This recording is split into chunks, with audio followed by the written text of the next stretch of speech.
Friends, हम सभी gossip करते हैं। आपने अपनी नानी से भी कहानी सुनी होगी या कोई अपना कल का इंसिडेंट आपसे शेयर कर रहा है कि कल ऐसे हुआ या पहले ऐसे हुआ, उससे पहले कुछ दिनों पहले। तो इस तरह के सेंटेंसेस को बनाने के लिए हम किस तरह के फॉर्मूला और किस तरह के स्ट्रक्चर का यूज करते हैं वो आज हम इस वीडियो में जानेंगे। Hello friends, I am Ritu Saini and you are watching आपकी इंग्लिश क्लास।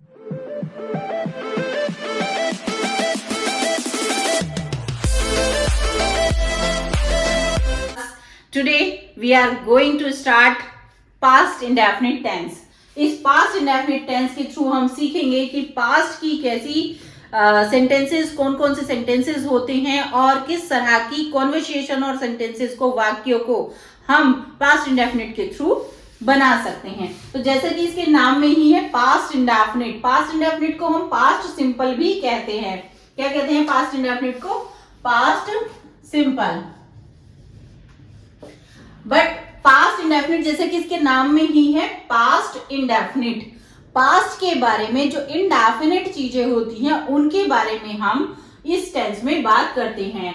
इसके कुछ हिंदी वाक्यों में लास्ट में या, ये और ये आदि शब्द आते हैं, लेकिन अगर लास्ट में ये लेटर्स आ रहे हैं जैसे खाया, गया, गई, खेले, इस तरह की सेंटेंस जो स्टक होते हैं लास्ट में आके, रुके, कोई काम किया और पास्ट में किया, तब हम इस टेंस का यूज करते हैं। इसके सेंटेंसेस बनाने के लिए हम पॉजिटिव सेंटेंसेस बनाने के लिए, ठीक है, पॉजिटिव सेंटेंसेस बनाने के लिए हम subject plus V2 plus object, इसको फॉलो करते हैं। Subject plus V2 plus object, यानी कि ये सबसे इजी हमारा टेंस है जिसमें सिर्फ सब्जेक्ट और ऑब्जेक्ट के साथ हमें क्या लगाना है? V2 पुट करना है। चाहे हमारा सब्जेक्ट सिंगुलर हो या प्लूरल हो, हमें V2 का यूज करना है, वर्ब की सेकंड फॉर्म लगानी है। ठीक है, तो बहुत ही आसान है। क्या करना है हमें? सब्जेक्ट, वर्ब की सेकंड फॉर्म और ऑब्जेक्ट का यूज करना है, राइट। तो आ जाते हैं, देख लेते हैं कुछ सेंटेंसेस। जैसे मैंने क्रिकेट खेला, मैंने खाना खाया, मैंने खाना बनाया, उसने काम किया, उसने मेरा प्रोजेक्ट बनाया। तो इस तरह के सेंटेंसेस, सुनाया, किया, जहां पे डेफिनेट टाइम नहीं होता, इसीलिए इसका नाम इनडेफिनेट है। ठीक है, तो यहां पर हम कई एग्जाम्पल के थ्रू समझ लेते हैं कि किस तरह के सेंटेंसेस हम बनाएंगे। जैसे कोई पर्टिकुलर टाइम के लिए, जो पर्टिकुलर टाइम पास्ट में हमने डिनोट कराने के लिए, पर्टिकुलर पास्ट में कोई एक्शन हुआ है, जैसे कल हुआ है, लास्ट नाइट हुआ है, डे बिफोर यस्टरडे हुआ है, लास्ट ईयर हुआ है, लास्ट वीक हुआ है, इन द लास्ट आवर हुआ है, तब हम पास्ट इंडेफिनिट का यूज करते हैं। ठीक है, तो यहां पर हम देख लेते हैं। पहला सेंटेंस है हमारा, an accident took place yesterday। हमने यहाँ पर यूज की है took, वर्ब की सेकंड फॉर्म टेक की took। तो जैसे कि मैंने आपको बताया, हमारा एक सब्जेक्ट सिंगुलर हो या प्लूरल, हमें वर्ब की सेकंड फॉर्म लगानी है। This is called unique verb. Okay, he came last night, वो लास्ट नाइट मेरे यहाँ आया। ठीक है, वो लास्ट नाइट आया। तो लास्ट नाइट के लिए हमने यहाँ पे क्या यूज किया है? लास्ट नाइट, क्योंकि लास्ट नाइट डिनोट कराता है कि पहले हुआ है, काम पता चल रहा है कि पहले हुआ है, तो वो यहां पर आया कब? लास्ट नाइट में। I wrote a letter day before yesterday, मैंने उसको एक लेटर लिखा, कब? डे बिफोर यस्टरडे, परसों। डे बिफोर यस्टरडे कहते हैं परसों, मतलब बीता हुआ परसों। ठीक है, आई रोट अ लेटर, मैंने उसको एक लेटर लिखा, परसों लिखा था। And she went to market, वो मार्केट गई। तो यहाँ पे गो की सेकंड फॉर्म यूज हो रही है वेंट, एंड यहाँ पे रोड यूज हो रहा है और यहाँ पे केम यूज हो रहा है। ठीक है, तो Rishabh bought a pen, Rishabh ने पेन खरीदा। तो ऋषभ बॉट अ पेन, यहाँ पे ये कोई सिचुएशन नहीं है, यहाँ पे कोई टाइम पीरियड नहीं दिया हुआ है, बस उसने एक पेन खरीदा। एक सिंपल सेंटेंस है, उसने एक पेन खरीदा। ऋषभ बोट अ पेन। तो यहाँ पे बाय की हमने सेकंड फॉर्म ली है बोट, आई डोनेटेड 5,000 रुपीज, मैंने 5,000 रुपीज डोनेट किए, ठीक है। तो donated it is also a second form of donate, okay. I have donated 5,000 rupees. यहां पर इन सेंटेंसेस में हमने नोटिस किया कि हमने हर एक टाइप के सब्जेक्ट के साथ सिंगुलर हो या प्लूरल हो, ठीक है। तो हमने क्या यूज किया है यहाँ पे, वर्ब की सेकेंड फॉर्म, राइट, वर्ब की सेकेंड फॉर्म। आई होप आपको ये सिंपल कॉन्सेप्ट है, इससे इजी सेंटेंस, इससे इजी टेंस पूरे टेंसेस में नहीं है, तो आप इसको बहुत आसानी से बनाते हैं। Just put the subject here, next is verb की second form and the rest of the sentence or other objects, okay. Next, moving to the negative sentences जो होते हैं हमारे, वो हम कोई भी चीज ये कहने के लिए कि मैंने ये काम नहीं किया, मैंने खाना नहीं खाया, मैंने क्रिकेट नहीं खेला, मैंने आज ब्रेकफास्ट नहीं किया, मैं कल रात नहीं सोई, ठीक है। तो किसी भी तरह के नेगेटिव सेंटेंस बोलने के लिए जो पास्ट में एक्टिविटी हैपन हुई है, उसके लिए हम यूज करते हैं पास्ट इंडेफिनिट का नेगेटिव, ठीक है। और नेगेटिव में हम यहां पर नोट के साथ डिड का यूज कर रहे हैं, डिड नॉट, ओके। जैसे हमने प्रेजेंट में डू डज का यूज किया था, यहां पे हम डू डज की एक सेकेंड फॉर्म ले रहे हैं, डिड, ओके। तो डिड यहाँ पे यूज कर रहे हैं, और जब हम डिड नॉट का यूज करेंगे तो हम यहाँ पे वर्ब की फर्स्ट फॉर्म का यूज करेंगे, ठीक है। Subject plus did plus note plus V1 plus object, यानी कि अब हमारे पास क्या है, हमारे पास फॉर्मूला हो गया subject plus did plus not plus V1, ठीक है। तो हम डिड को, डिड नॉट को यहाँ पे हम डिड भी बोल सकते हैं, ठीक है। तो डिड नॉट को हम यहाँ पे बोलते हैं क्या, डिडंट, तो शॉर्ट में बोल सकते हैं डिडंट, ठीक है। तो जब हम स्पोकन में यूज करते हैं, हम रिटन में डिड नॉट ही यूज करते हैं, लेकिन हम स्पोकन में डिडंट बोल सकते हैं, राइट। जैसे कुछ सेंटेंसेस देख लेते हैं, जैसे cow did not harm us, cow ने हमें हार्म नहीं किया, कोई नुकसान नहीं पहुंचाया। तो डिड नॉट के साथ हम यहाँ पे क्या यूज कर रहे हैं, वर्ब की first form. Then grandfather did not go to Kashi, हम ध्यान देंगे कि यहाँ पर हमने did not के साथ go का यूज किया है, राइट। तो यहाँ पे हम जब भी did not का यूज करते हैं, go यानी कि सॉरी वर्ब की फर्स्ट फॉर्म का यूज करते हैं। It did not rain yesterday, actually it is pouring outside, but it did not rain yesterday, कल बारिश नहीं हुई थी, ठीक है। तो कल बारिश नहीं हुई थी, टुडे इज पोरिंग आउटसाइड, बाहर बहुत तेज बारिश हो रही है और मैं वीडियो बना रही हूं आपके लिए। And it did not rain yesterday, they did not water the plants, उन्होंने पौधों को पानी नहीं डाला। वाटर यहाँ पे वर्ब की तरह यूज हुआ है, ठीक है। तो वर्ब की फर्स्ट फॉर्म हम देख रहे हैं यहाँ पे यूज हो रही है, यहाँ पे डिड नॉट यूज हो रहा है। I didn't take ice cream last night, मैंने कल आइसक्रीम नहीं ली थी। And he did not sleep yesterday, और वो कल नहीं सोया था, ठीक है। तो यहाँ पे हमने क्या देखा कि हम डिड नॉट का यूज कर रहे हैं और डिड नॉट के साथ वर्ब की फर्स्ट फॉर्म यूज कर रहे हैं। एज सिंपल एज दैट, जब हम डू डज का यूज कर रहे थे तब भी हम क्या कर रहे थे, वर्ब की फर्स्ट फॉर्म यूज कर रहे हैं। तो हम ये कह सकते हैं यहाँ पर कि जब भी हम डू डज और डिड का यूज करेंगे तभी हम क्या यूज करेंगे, वर्ब की फर्स्ट फॉर्म। मैं रिपीट कर देती हूं, जब भी हम डू डज और डिड का यूज करेंगे तब हम वर्ब की फर्स्ट फॉर्म यूज करते हैं, राइट। हमेशा याद रखेंगे, इसको ऐसे ही याद रख सकते हैं हम, when we use do does did we use only V1 verb की first form. Clear, okay.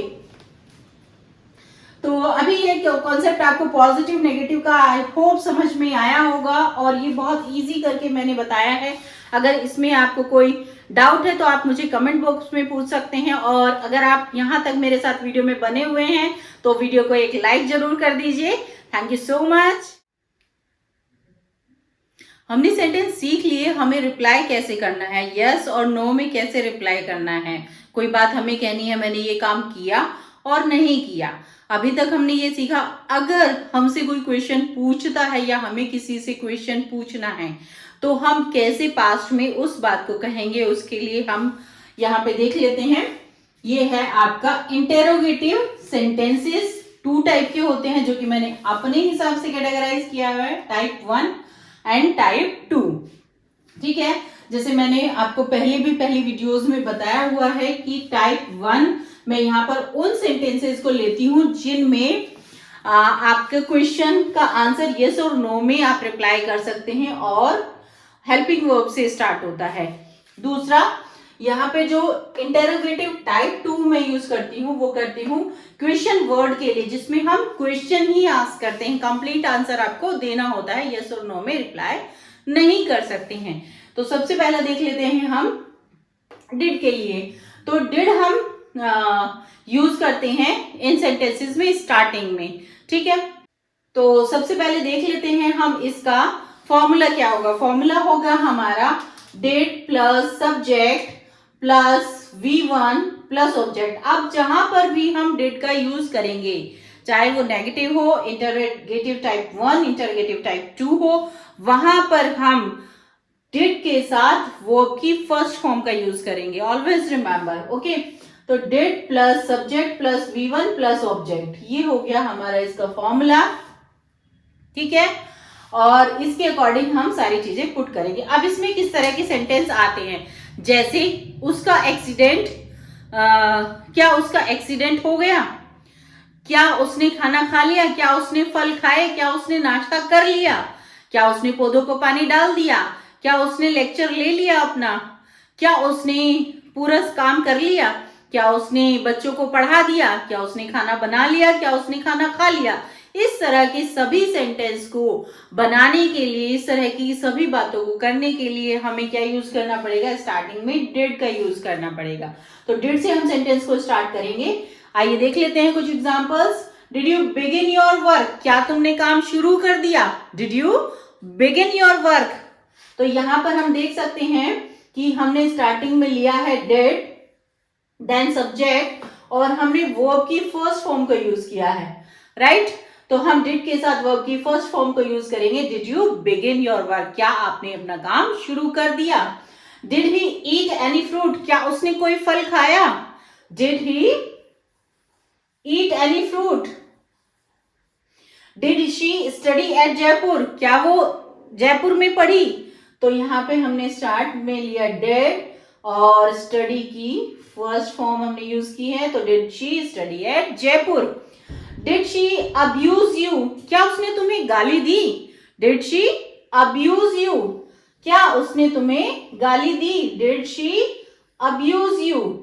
Next है डिड यू गो देयर, क्या तुम वहां गए, यस और नो, है ना। हम आंसर दे सकते हैं ना यस और नो में, जो भी हमारा आंसर होगा। तो डिड यू गो देयर, क्या तुम वहां गए। Did Disha dance on your birthday, क्या दिशा ने तुम्हारी बर्थडे पार्टी पर डांस किया, तो did Disha dance on your birthday. तो आपने यहाँ पे देखा कि हमने डिड से स्टार्ट किए हैं सारे सेंटेंसेस, मेन वर्ब की फर्स्ट फॉर्म यूज की है। ठीक है, नेक्स्ट आ जाते हैं इंटेरोगेटिव टाइप 2। तो इंटेरोगेटिव टाइप 2 के लिए हम यहाँ पर क्वेश्चन वर्ड का यूज करते हैं। जितने भी WH फैमिली के वर्ड हैं हु को छोड़कर, सभी यहाँ पर सबसे पहले पुट करेंगे हम। ठीक है, क्वेश्चन वर्ड, यहाँ पे मैंने इसको नाम दिया है क्वेश्चन वर्ड। तो क्वेश्चन वर्ड जो भी होगा हमारा, जैसे यहाँ पे where, what, when, which, how. ठीक है, तो ये होते हैं हमारे क्वेश्चन वर्ड। और उसके बाद हम लेंगे इस टेंस की हेल्पिंग वर्ब जो कि है डिड। क्या है वो, डिड। और उसके बाद लेंगे हम सब्जेक्ट, देन वर्ब की फर्स्ट फॉर्म, क्योंकि हम डिड का यूज कर रहे हैं, डिड के साथ हम वर्ब की फर्स्ट फॉर्म लगाते हैं। नेक्स्ट आता है हमारा ऑब्जेक्ट और लगाएंगे क्वेश्चन मार्क। ठीक है, तो हम यहाँ पे इसको कर लेते हैं ब्रैकेट में बंद। ठीक है, तो ये हो गया हमारा question word that plus subject plus V1 plus object और put a question mark because it is a interrogative sentence. Okay, तो सेंटेंसेस देख लेते हैं क्योंकि हमें कुछ भी से पूछना है, जैसे वो कहाँ गया, ठीक है, उसने क्या खाया, ठीक है, तो इसके लिए क्या, क्यों, कब, कहाँ, कैसे, तो इन सभी वर्ड्स के लिए इंग्लिश के जितने भी वर्ड्स हैं उनको सबसे पहले पुट कर देंगे। उसके बाद हम हेल्पिंग वर्ब जैसे where did you meet him, तुम उससे कहाँ मिले, where did you meet him, where did you meet him, what did you take in breakfast, तुमने ब्रेकफास्ट में क्या लिया या आपने ब्रेकफास्ट में क्या लिया, दोनों के लिए हम यू यूज करते हैं। तो what did you take in breakfast, ठीक है, देख रहे हैं आप यहाँ पे हमने व्हाट के साथ में डिड को पहले यूज किया है फिर सब्जेक्ट लगाया है, यानी कि हम क्वेश्चन वर्ड के बाद डिड का यूज करेंगे, then subject, then V1 main verb की first form, then rest of the sentence और ऑब्जेक्ट। ठीक है, यहाँ पर नेक्स्ट सेंटेंस है when did she come to you, वो तुम्हारे पास कब आई, when did she come to you, तो व्हेन के साथ हमने डिड लिया, फिर यहाँ पे हमने कम की फर्स्ट फॉर्म ली, तो वो तुमसे मिलने कब आई, कब आई का तो पूरा आंसर देना पड़ेगा ना, ठीक है, तो इसीलिए यहाँ पे कंप्लीट आंसर देने वाले सेंटेंसेस को कहते हैं interrogative type 2। Which one did you select, कौन सा, विच वन कौन सा है जो तुमने सेलेक्ट किया, कोई भी चीज को जो तुमने सेलेक्ट की वो कौन सी है। Which movie did you watch, कौन सी मूवी है जो तुमने देखी, जब हम विच का यूज करते हैं तो उसी के साथ जिसके बारे में बात हो रही है, विच मूवी, कौन सी movie, which book, which shop, तो उसी के साथ उसका भी उस वर्ड को भी जोड़ देते हैं। तो which movie did you watch, कौन सी मूवी तुमने देखी। How did you reach there, तुम वहां कैसे पहुंचे, तुम वहां कैसे पहुंचे, ठीक है, तो अब हमारे यहाँ पर क्लियर हो गए कि where, what, when, which, how, ये सारे सेंटेंस जो होते हैं हमारे कैसे बनते हैं, तो इनका होता है कंप्लीट आंसर और इनका आंसर होता है यस और नो में। तो आई होप ये सेंटेंसेस आपको समझ में आएंगे और ये कॉन्सेप्ट भी समझ में आया होगा। ठीक है, तो आप यहाँ पे क्या वाले वाक्य पूछ सकते हैं और यहाँ पे कब, क्यों, कहाँ, कैसे, ये भी पूछ सकते हैं। तो आई होप आपका डाउट क्लियर हुआ होगा और ये आपको वीडियो पसंद आई होगी। और अगर नहीं कोई बात समझ में आई है तो you can comment me and share with your friends to help them also and subscribe my channel आपकी English class. See you in the next video. Thank you.